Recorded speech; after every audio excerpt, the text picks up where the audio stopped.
दोस्तों नमस्कार।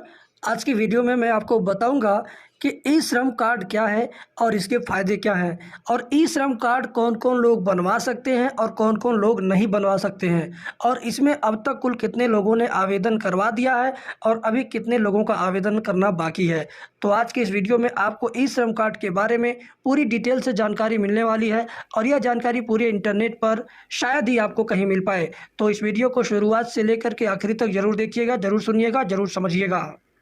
दोस्तों, ई श्रम कार्ड असंगठित क्षेत्र के कामगारों के लिए हाल ही में लॉन्च हुए ई श्रम पोर्टल पर करीब लगभग 4 करोड़ लोग अपना रजिस्ट्रेशन करवा चुके हैं और अभी 34 करोड़ लोग और इसमें रजिस्ट्रेशन करवाने के लिए पेंडिंग में पड़े हुए हैं।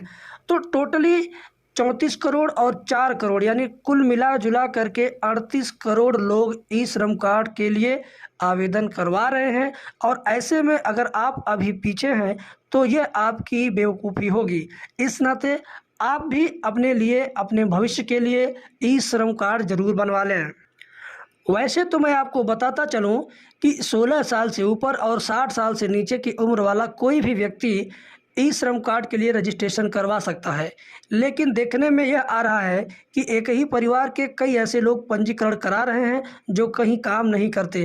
कॉलेज के छात्र छात्राएं और घरेलू महिलाएं भी रजिस्ट्रेशन के लिए लाइन में लग रही हैं।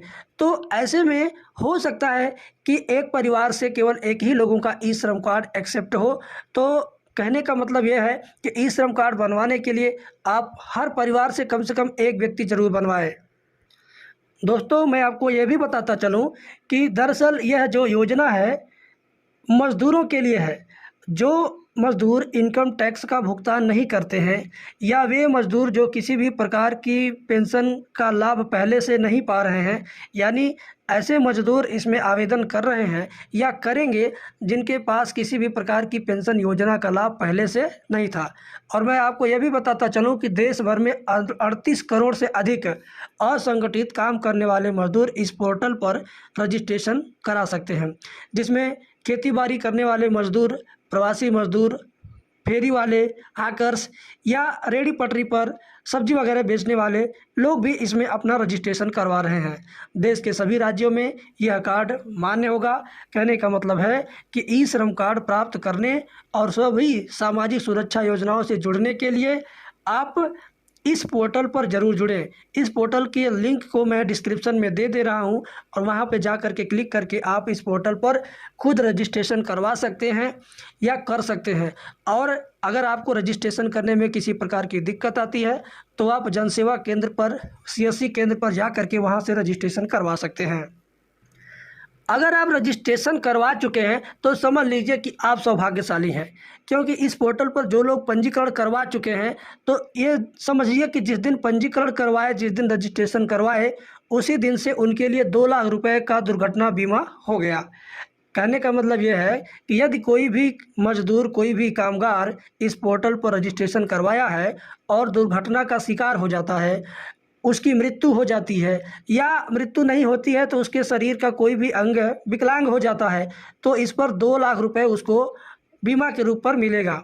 और दूसरी चीज़, या थोड़ी बहुत विकलांगता हो जाती है तो उसके लिए 1 लाख रुपए का लाभ आपको मिलेगा।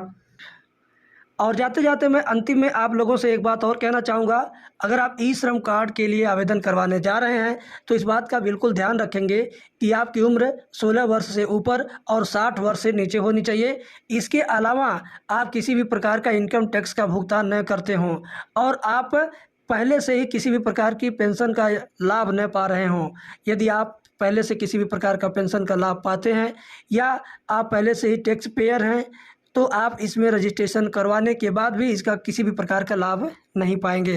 तो रजिस्ट्रेशन कराने से पहले इन बातों पर ज़रूर एक बार सोच विचार कर लें। धन्यवाद।